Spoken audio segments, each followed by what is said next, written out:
obviamente, depois daquele discurso inicial que cativou muita gente boa de que a pandemia era democrática, a Covid-19 era democrática, todos os que tivessem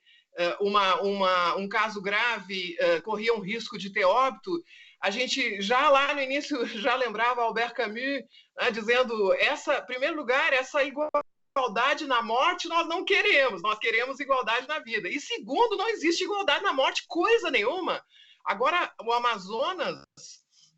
está jogando na nossa cara pela segunda vez que tem gente que está morrendo antes da hora. E não somente está morrendo antes da hora, bastaria ter acesso ao oxigênio para não morrer, como está morrendo de uma forma que a gente não deseja para ninguém, que é inaceitável que aconteça em um país que tem o Sistema Único de Saúde, que é um florão da democracia brasileira, a conquista mais importante da democracia brasileira, referência internacional, todo mundo nos inveja e nos admira por termos o Sistema Único de Saúde, que há tanta campanha contra ele que o brasileiro nem sabe o tesouro que tem, vai descobrindo aos poucos, mas não tem razão nenhuma para as pessoas morrerem por falta de oxigênio. Então,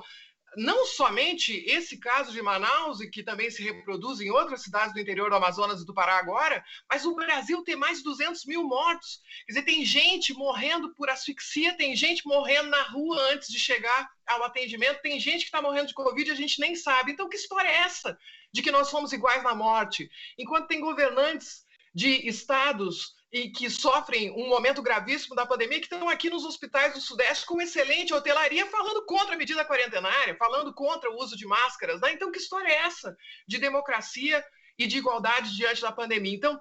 de fato, a pandemia,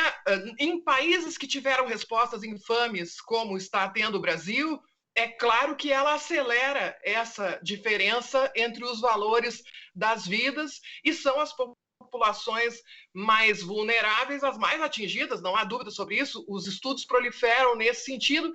embora para os mais ricos, que têm acesso a meios de grande eficiência, a letalidade seja menor, a gravidade dos casos e principalmente as sequelas sejam mais cuidadas, né?